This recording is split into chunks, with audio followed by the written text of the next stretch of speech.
One of the things you don't expect to see in this sporting life is an athlete suing a broadcaster. But Donald Curry, a boy named Sue, is indeed suing a broadcaster named Ray Leonard. Well, you don't have to be a cynic to suggest that this is just a device to goad Ray Leonard into a big bucks battle down the line. It does present a bit of an awkward situation for us because, after all, Ray Leonard is supposed to offer objective, nonpartisan testimony to this fight tonight, and that's why Ray is with me. So first, Ray, let me ask you this. Do you swear to tell the truth, the whole truth, and nothing but the truth about Donald Curry, even though in your heart of hearts you might like to pour castor oil into his water bottle? Well, I tell you, that's not my makeup. I'm a professional first, and I would be very objective with Donald Curry's performance tonight. And secondly, do you think the ploy can work? Do you think that down the road, if he wins impressively tonight, if he becomes a dominant figure in the middleweight division, that you and he might settle your differences in the ring instead of in court? Well, I tell you, to be realistic, I prefer to settle it in court. But again, if he should perform well tonight, it would be an immense pleasure to, and you fill in the blank spaces. Okay, we'll fill in those, but I'm telling you, I'm going to keep tabs on you as well as on Curry tonight. All of this, of course, may be academic if he doesn't win the fight, and it's by no means a sure thing. The odds are only 7-5 in his favor, and they'd be less if people knew more about the champion. And if you don't know about the champion, shame on you. He can fight. For Mike McCallum, there just might be a bright side to a sometimes gloomy picture. Throughout his career, he's longed for the respect and recognition that goes with being champion. But outside Jamaica, he is unknown and misunderstood. I got to fight my way from the bottom to come to the top. It was a rough road, you know. I was concerned at one time not being recognized, as most champions are. But I could watch myself growing gradually. Every year, at the end of the year, I'd find myself one step ahead of most of those steps. And I would say to myself, well, Mike, at least you're improving. You are achieving things. But his road to the top wasn't without its chuck holes. Born and raised in Jamaica, a country known more for its picturesque scenery than its history of boxing, McCallum learned his craft at a young age and represented Jamaica in the '76 Olympics. He moved to the States and turned pro in '81. Labeled unmanageable, he tossed managers and trainers as frequently as jabs. And that hurt him when it came to getting the big fight. Earlier on in my career, it was great. It was, a matter of fact, I fought 11 times in 11 months. So it was very, very, you know, it was brisk, bam, bam, bam, at the beginning. But in terms of getting the big fights, the major fights, to let people see and know who Mike McCallum really is, it was very slow. But McCallum persevered, and in 1984, fighting out of the Kronk Gym under Emanuel Stewart, Mike became next in line to fight for either Thomas Hearns or Roberto Duran's title. Because Hearns was also fighting for the Kronk Gym, Stewart assured McCallum he would get his title shot against Duran. I think at the time Roberto Duran was ready for taking. I was young, up and coming. I had to go to Duran, which I wanted to go to Duran because at the time Duran was a much bigger name than Thomas Hearns. And I said to myself, well, Mike, the dream has come true. This is what you've been wanted all along, so long. This is what you fight for.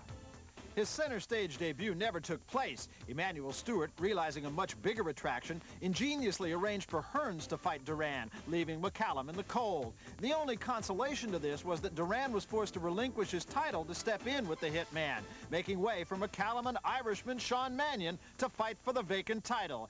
Emanuel Stewart was now gone, and so was his money. Then, the biggest setback in his life occurred. His common-law wife of 15 years, Yvonne, died unexpectedly while he was in training camp, leaving him alone with a baby and a title to fight for. And she said to me, Mike, you don't have to worry about me. I'm going into the hospital. I'll take care of the sickness, and everything will be okay. I said, well, fine. That's a good move. So she went in the hospital, and she never came back out alive. Yvonne wanted for me so badly for me to win a championship.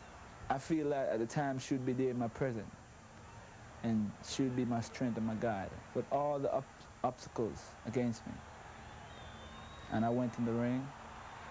I prayed very hard before I went in the ring.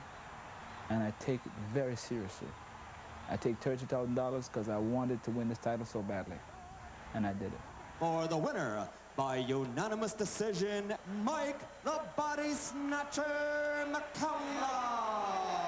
It hasn't taken Mike long to realize that notoriety and glitter don't always go hand in hand with winning the title, especially when you fight as many anonymous opponents as he has, in addition to fighting abroad much of the time.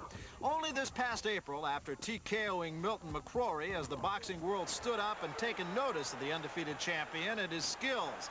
McCallum understands that he'll never be the celebrity he is in the West Indies, but what he does hope for is that after tonight, he'll receive the respect and just due of a true champion. I'm very happy where I'm at right now. Very pleased with my success in my career. And I'm going to be going on to greater things, and they better believe it. So as sure as the sun will shine, I'm going to get my share now. What's mine? And then the harder they come, the harder they'll fall, one and all. Well, you had a look at the champion. Here's a look at the challenger, Donald Curry. And there's been an interesting thing, Ray. In his last 3 fights, the outcome in large part, and in fact in 2 of them, has been decided by headbutts. Now, of course, you always think it's the opponent when there's a disqualification, but 3 times in a row seems to me, at least, to be a little bit too much of a coincidence. Well, at times, styles have a tendency to make these things inevitable, headbutts. And like here with Lord Hunnigan, I think the fact that both fighters led with their heads, it was almost inevitable. Donald Curry, he's better when he boxes his opponent. With Montgomery here, quite naturally, this is intentional. That was dirty tactics on Montgomery's part. But Donald Curry has to start boxing his opponent. Again, with Santos, you notice Donald Curry and Santos both went in with their heads, and again, we have the headbutt. Now, what about today, fighting a guy like Mike McCallum? Mike McCallum seems to me, at least, to be much more of a straight up and down guy. I don't foresee that taking place tonight. I don't think there's going to be any headbutts because Mike McCallum is much more of a boxer, and Donald Curry should prove to be the boxer that he used to be. There is the record of Donald Curry. Oddly enough, in his 28 fights, the one that people talk about more than any other is the one loss, that to Lloyd Hunnigan. He has 19 knockouts along the way. Of course, he has stepped up now into the junior middleweight division. That's the title he's fighting for tonight. He feels that he's stronger, but he also said when we talked to him that he throws just as hard a punch as he did as a welterweight, but people don't fall like they did. You're familiar with that, of course. You fought at both weights. Well, a lot of times guys have natural weight, but I think with Donald Curry, he's a young man, and he should be strong, so it shouldn't be a factor here. So this is very much of a pivotal point for Donald Curry. At this point, of course, in every fight, you talk about keys. What are the keys to victory for both men? Ray, let's look at your tip of the night. How do you see this? Well, tonight, Barry, I prefer to give a positive and a negative. The positive for Donald Curry is the right hand. It proved to be the bread and butter here with Milton McCrory. You watch here as he set his man up with the jab, and it comes across with a beautiful right hand. I think the negative that he makes is the fact he drops that left hand. Here with Lord Hunnigan, he drops the left hand. He takes a right hand. One thing about it, McCallum and Donald Curry, they have that in common. Here we see Mike McCallum, a relentless body puncher, just going to work, taking advantage, and he did a fine job against Julian Jackson. Mistake he makes also, Barrett, is dropping his left hand. Here against Sean Mannion. You see he has Mannion in trouble. Pow! The left hand comes through. Now, we talked to a number of people who saw him in training and have said that he was dropping his left hand in training too and being hit by sparring partners. Do you put anything into that? Well, I'm sure both guys will be conscious of dropping the left hand tonight.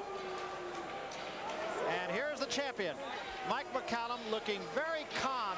Mike McCallum figures this is his moment in the sun. When we talked to him yesterday, he said, you know, I walked by Caesar's Palace, I saw my name up in lights. He said, I've been waiting for that opportunity for a long time. In fact, he said, I watch your fights on HBO all the time. I know that my chance is going to come on HBO, and he really feels this is his time. This fight means a lot to Mike McCallum, mainly because he wants that notoriety, Burr. He wants to see his name up in lights on those huge marquees.